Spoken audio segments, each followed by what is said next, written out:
Bonjour tout le monde, moi c'est Joe. Vous avez ouvert votre compte de courtage en ligne, vous êtes prêt à investir, vous vous demandez dans quoi investir. Eh bien aujourd'hui, on va parler des fonds d'actions négociés en bourse. Peut-être que ça pourrait être un véhicule d'investissement parfait pour vous. Restez avec moi, c'est parti.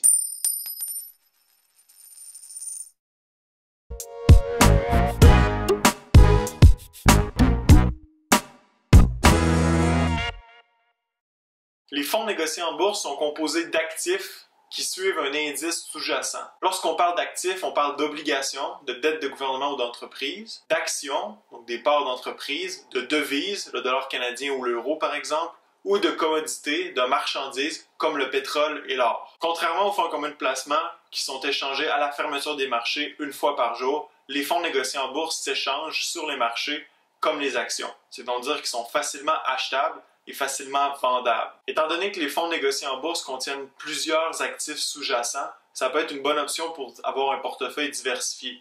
Par contre, il faut faire attention. Certains fonds négociés en bourse vont cibler des industries particulières et donc peuvent contenir qu'une dizaine d'actions, alors que d'autres, qui vont cibler un indice, comme par exemple l'indice du S&P 500, vont contenir des centaines et des centaines d'actions, ce qui permet d'avoir un portefeuille diversifié en achetant seulement un titre. En fait, on vient de couvrir les deux principaux avantages des fonds négociés en bourse, soit qui permettent de diversifier son portefeuille, du moins pour certains fonds négociés en bourse, et qui permettent d'avoir une diversification tout en minimisant les frais de transaction. Pensez-y, imaginez que vous voudriez recréer le S&P 500 en achetant des actions individuelles. Ça vous coûterait des centaines et des milliers de dollars en frais de transaction. Donc, vous pouvez faire cette opération-là seulement en achetant le fonds négocié en bourse, identifié par leurs sigles respectifs. Un autre avantage des fonds négociés en bourse, c'est les frais de gestion qui peuvent être assez faibles, du moins pour certains, surtout ceux qui sont gérés de manière passive. Lorsque je parle de gestion passive, c'est-à-dire que le fonds va seulement reprendre un indice et recopier la composition de cet indice-là. Lorsqu'on parle de gestion active de fonds négociés en bourse, les frais sont toujours plus élevés parce qu'on doit payer le talent du gestionnaire qui s'occupe de sélectionner les titres à ajouter ou à enlever du fonds négocié en bourse. Plus les frais de gestion sont élevés, plus le rendement de votre fonds négocié en bourse va être faible. C'est pour ça que c'est important de vérifier les frais de gestion du fonds négocié en bourse avant de l'acheter. Le plus grand désavantage des fonds négociés en bourse, c'est que c'est plate. C'est-à-dire qu'on l'achète, puis on le conserve longtemps si on veut bénéficier de rendements à long terme. Donc, c'est pas quelque chose qu'on va acheter puis échanger l'année prochaine ou dans 2 ans. C'est quelque chose qu'on achète dans une perspective à long terme. De là découle l'espèce de platitude entourant les fonds négociés en bourse. Donc, je vais vous montrer quelques exemples de fonds négociés en bourse. Les premiers, c'est des fonds négociés en bourse qui reprennent des indices, donc des indices du marché américain. Donc, vous avez SPY, le Spider S&P 500. Essentiellement, il reprend les 500 actions du S&P 500. C'est les 500 plus importantes entreprises des États-Unis. Vous avez DIA, le Spider Dow Jones Industrial Average. Lui, il reprend l'indice Dow Jones qui est composé de 30 actions américaines. Donc, ceux-ci, c'est ceux qui vous permettent de diversifier votre portefeuille. C'est des fonds qui contiennent beaucoup d'actions, surtout pour celui qui reprend le S&P 500. Le rendement de ce fonds-là va être celui du marché américain. Ensuite, vous avez des fonds négociés en bourse qui visent un secteur ou une industrie. Donc, l'exemple que j'ai ici, c'est XLE, donc, qui reprend le secteur de l'énergie américain, essentiellement le secteur du pétrole. Donc, 100% des composantes de ce fonds-là sont dans le secteur du pétrole. Donc, on a ExxonMobil, par exemple, Chevron Corp, Kinder Morgan. Chaque action a un poids relatif à sa capitalisation boursière dans le secteur industriel dans lequel il se trouve. Si ExxonMobil a 20% dans le fond, c'est parce que dans le marché américain, dans le secteur de l'énergie, la capitalisation boursière de ExxonMobil représente 20%. Ensuite, vous avez des fonds négociés en bourse de commodity, donc les marchandises. Celui que j'ai ici, c'est USO, United States Oil Fund. Ce qu'on retrouve dans ce fonds-là, c'est des future contracts sur des produits du pétrole, le prix du baril de pétrole, par exemple. Un future contract, c'est qu'on bloque le prix aujourd'hui pour une matière première qu'on va acheter dans le futur. Un exemple de ça, ça serait que dans 3 mois, vous allez me vendre votre baril de pétrole 50 $. Donc, on signe un contrat, puis moi, je suis assuré que dans 3 mois, quand vous allez produire votre baril de pétrole, je vais le payer 50 $. Donc, il y a deux côtés à la médaille. Si dans 3 mois, le baril de pétrole qui, lorsqu'on a signé le contrat, se vendait à 50 $, ça vend maintenant 100 $, ben moi qui ai signé le contrat, ben je fais 50 $ sur le contrat. Par contre, si le baril de pétrole est à 25 $ sur les marchés, puis que moi je le paye 50, ben là je perds 25 $. Donc c'est ça, c'est ce qui va faire varier finalement la valeur de ces fonds-là, c'est la valeur de la matière première. Un autre exemple de FNB marchandises, c'est GLD. Sa valeur est basée sur une réserve d'or en lingots. Si le prix de l'or augmente, eh bien, la valeur de ce fonds-là va augmenter. Si le prix de l'or descend, le prix du fonds va descendre. On le sait, l'or, c'est une valeur refuge dans les marchés. Quand il y a une crise financière ou quand il y a une correction ou quand il y a de l'incertitude dans le marché, certains investisseurs se tournent vers l'or. Donc, c'est ce qui va faire finalement jouer pour le prix de ce fonds-là. Donc, si vous décidez d'investir dans un FNB, première chose à faire, c'est de déterminer le type de FNB dans lequel vous voulez investir. Donc là, j'en ai nommé 4. Deuxième chose, c'est d'aller chercher le prospectus du FNB. Donc, c'est vraiment le document qui va détailler de quoi est composé le FNB, quels ont été les rendements passés, quels sont les rendements par rapport à l'indice que le fonds suit. Donc, si le fonds suit le S&P 500, on veut savoir c'est quoi le rendement du FNB par rapport au S&P 500. Normalement, les deux devraient être très très près.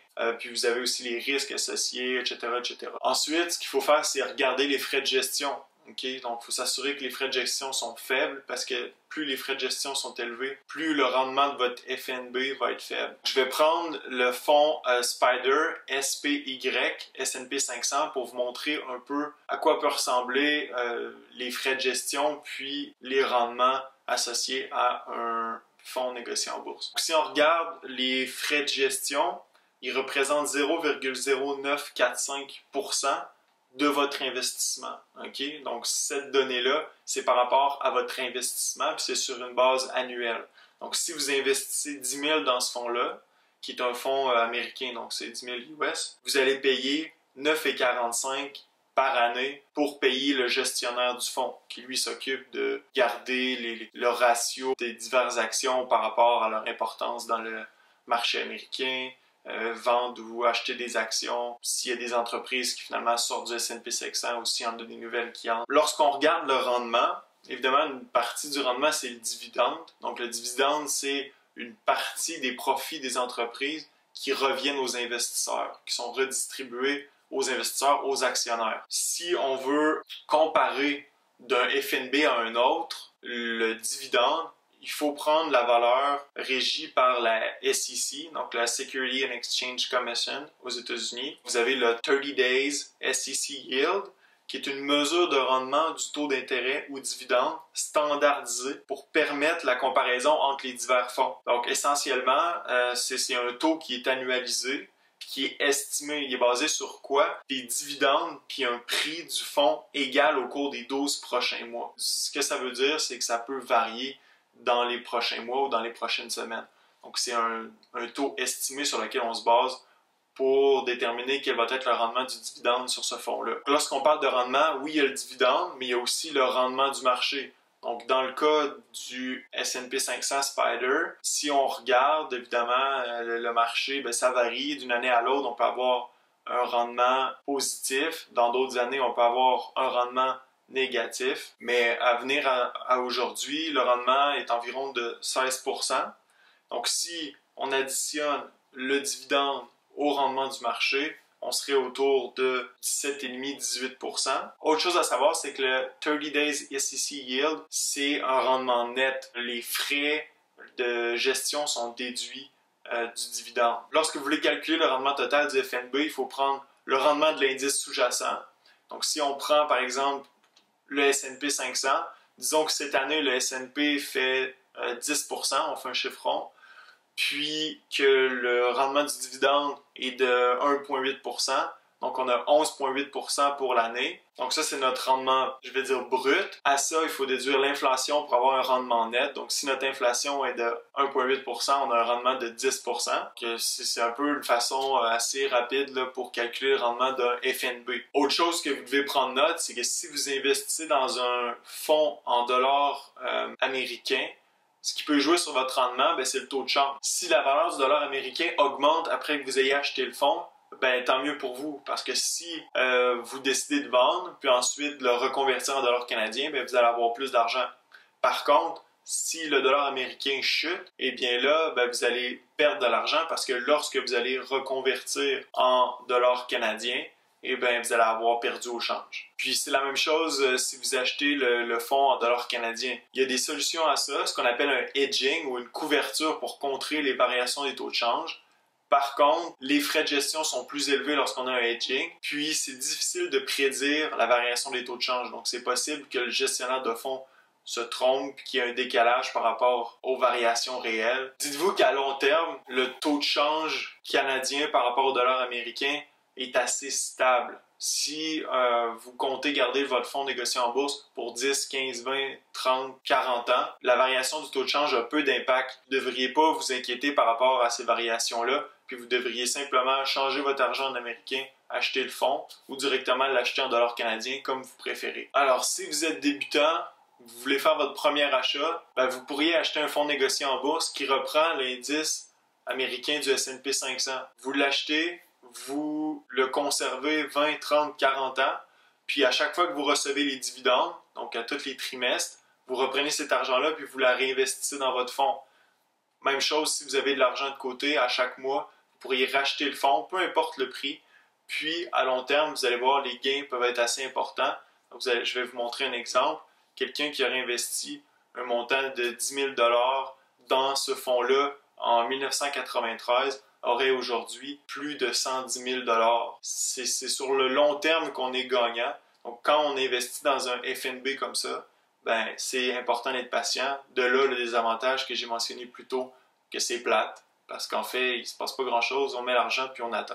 C'est ça le secret lorsqu'on investit dans les FNB qui reprennent des indices importants comme le S&P 500. Alors j'espère que vous avez apprécié la vidéo. Laissez-moi savoir dans la section commentaires si vous comptez investir dans les FNB.